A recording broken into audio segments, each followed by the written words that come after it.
Hello everyone, and welcome to Makleas Originals Podcast. Today, we're going to be talking about how to avoid stress in the workplace and home life. Work can be stressful. There's deadlines to meet, bosses to please, and coworkers to deal with. But it doesn't have to be that way. The first step is to understand that your managers and higher-ups are only looking out for themselves. They're not your friends. They're not your family. They're just people who are trying to keep their jobs. So don't take it personally when they say things like, "You're a valuable asset to the company." They're just saying that to make you feel good. If they really thought you were that valuable, they'd pay you more. The same goes for your coworkers. Don't trust them too easily. Some of them may be nice, but others may be just as self-serving as your managers. So how do you avoid stress in the workplace?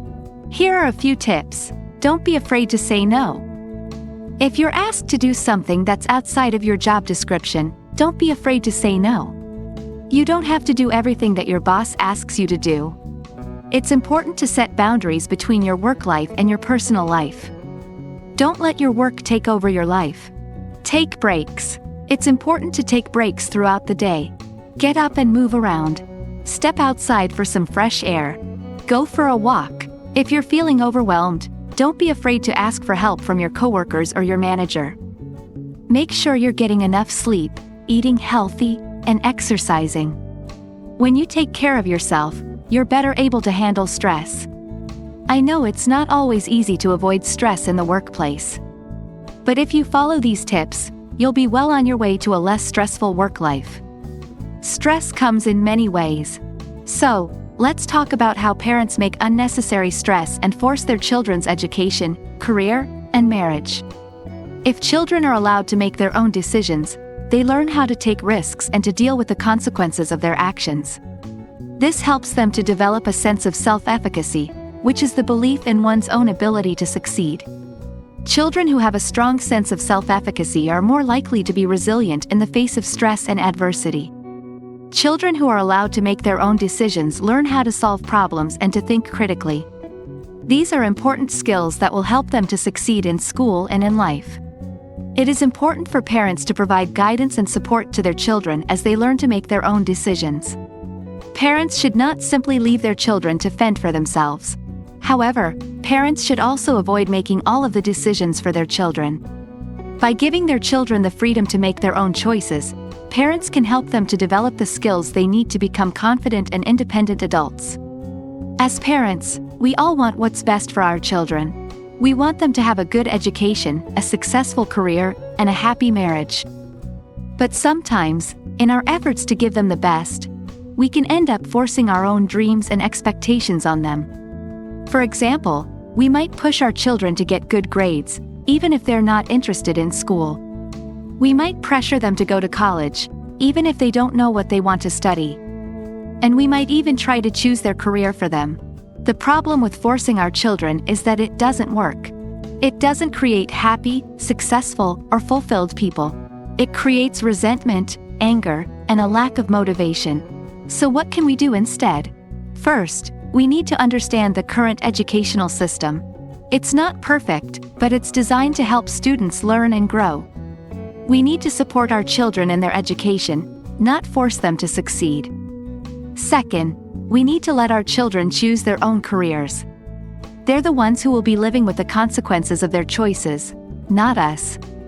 We need to be there to support them, but we need to let them make their own decisions. Third, we need to let our children choose their own partners. Marriage is a big decision, and it's one that our children should make for themselves. We need to be there to offer guidance and support, but we need to let them make their own choices. We need to remember that our children are individuals. They have their own unique talents, interests, and dreams. We need to let them grow and develop into their own people, not try to turn them into mini versions of ourselves. Raising children is a challenging but rewarding experience. It's important to remember that we're not perfect, and that our children won't be either.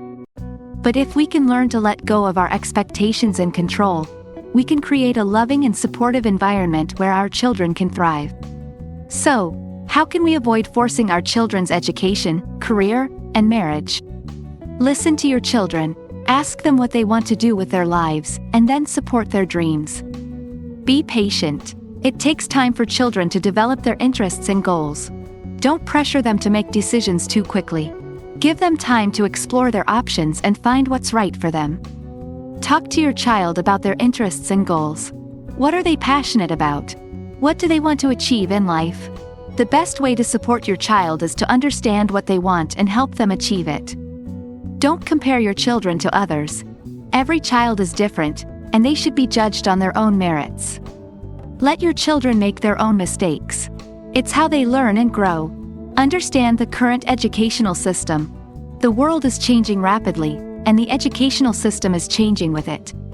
It's important to stay up to date on the latest trends in education so that you can support your child's learning in the best way possible.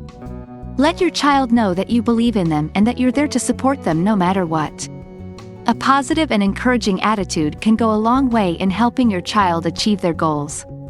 Even if you don't agree with your child's choices, it's important to respect them. Remember, don't let the stress get to you. You're better than that, and we would like to see specific strategies you follow to avoid toxic stress, and which will help others also. So comment your stories below. If you really enjoyed this video, please share with your friends and subscribe to grow our channel. Thanks for joining with us.